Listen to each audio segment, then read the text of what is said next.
Until last month, he was the director of hostage recovery for the United States government. He's got decades of experience working in counterterrorism as well as in hostage rescue and recovery efforts, which makes him the perfect person to talk to about all of this today. Chris, good to see you in person again. Thank you for being with us.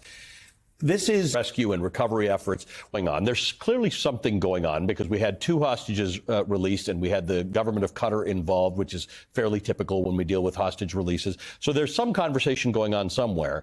But in your old job until a month ago, there would also be a parallel track in the case that everything went wrong and you needed to go in hot to get these hostages, or you, meaning the American government or troops or the Israelis or whomever. Tell me about how these parallel tracks work. So as soon as an American is taken, it triggers the response from the U.S. government. It's a whole of government response. So it's special operations forces, our intelligence professionals, FBI agents, intelligence analysts, negotiators, all of which immediately deploy.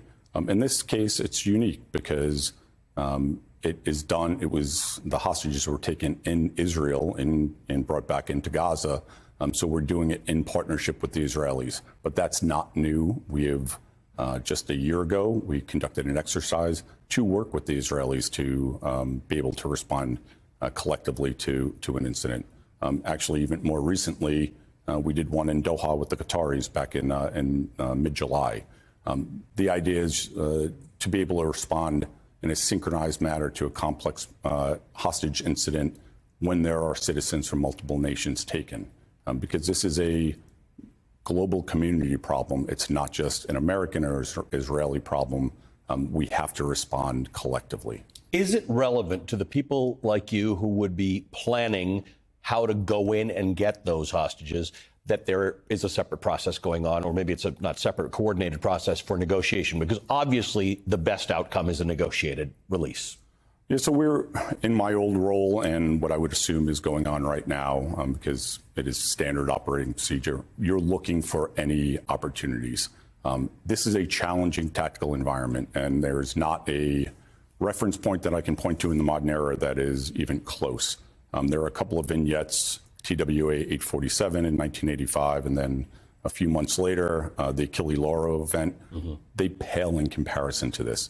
This is a dense urban environment with hundreds of miles of improved subterranean tunnels, extensive rubble now, and a sympathetic population, although it doesn't mean they're members of Hamas, as the ambassador was just talking about, but they're also not necessarily going to aid in the rescue of the hostages. So it's very difficult. It's very difficult to collect intelligence. You don't have personnel on ground. It's difficult to put people on the ground to do strategic reconnaissance. That is not to say that it's not all being worked, because the hostage enterprise from both the United States and from our close foreign partners, Israel being one of them, they're problem solvers.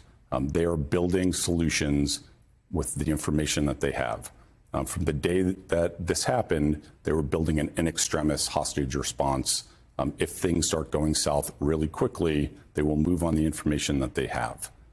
But the more mature approach right now, because this is a very challenging hostage rescue, calculation, is to move towards a negotiated release. That's why bringing in a great legitimate partner like the Qataris is the right move. So the idea, and I had the son of a woman who he believes is a hostage, say to me, we've seen a number of families of hostages say to the Israeli government, just slow your roll on talking about this ground invasion until we get our hostages out. You can do what you will with Hamas after that.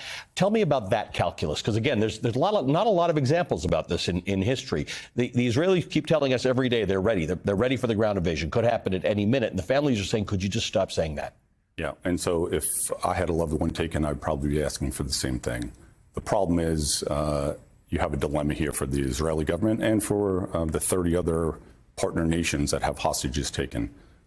Israel was the recipient of a horrific terrorist attack just 2 weeks ago by a barbaric terrorist organization, and that's what Hamas is. That's what PIJ is, and you cannot, paint it in any other way.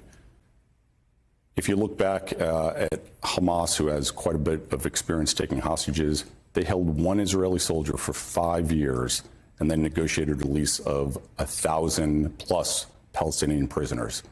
They will use this to delay the invasion of Gaza for as long as they can. They will use it as a calculated tactic as part of their terrorist approach. And, listen, foundationally, the definition of terrorism is the calculated use of violence to intimidate and terrorize a populace and also an audience beyond its immediate victims. They've demonstrated that very effectively and a propensity to continue to do it. These two hostages who have been released, I imagine they're being debriefed. What is it people want to know? Meaning people like you, the hostage negotiators, the Israeli government, the American government. What are they asking them first? Well, I'll tell you this. The first thing, first and foremost, to make sure that their health and welfare are looked after. And so there will be a team of medical and psychological professionals that are there and victim services specialists to ensure that they are not only healthy, but that they can return home whole psychologically. But there will also be intelligence professionals from the United States and from the international community that will look for any detail that can illuminate who the captor network is, to identify what location they might have been held at or where they may have been moved from or to. Do those things correlate with traditional bed down locations from known Hamas members or what we call NAIs, known areas of interest, so we can focus additional collection on that. And that'll all be correlated so that Hamas has got to know by letting two hostages go, they're going to get a lot of questions. So unless they were blindfolded the whole time, we don't know anything about how they were kept. There's going to be information, usable information that's extracted. So there's usable information. As challenging as this is, the U.S. intelligence community and Israelis and their counterterrorism forces are gifted at this. The United States has been exceptionally well rehearsed and effective at hunting people for the last 22 years since 9/11. All of that experience, all of our technology brings us to a point where we're very good at this. We will partner with the Israelis to layer on all the different types of intelligence. Some of it's open source, some of it's commercially available information from smartphones, and then you have the more high-end stuff, which will really dig deep. But there's no piece of information that's not being looked at, analyzed, and exploited and put into the targeting cycle so we can develop some options for recovery. And not to make the invasion of Gaza look like it's going to be anything but horrific. But as soon as Israel goes in, that gives targeting opportunities to start taking Hamas members, start hitting locations where there will be information when sensitive site exploitation is done, that more intelligence will be gathered to build a picture. Chris, thanks very much. Always good to have your expertise. We appreciate it. Good to be here. Christopher O'Leary is the former director of hostage recovery for the United States. He's the senior vice president of global affairs for the Soufan Group.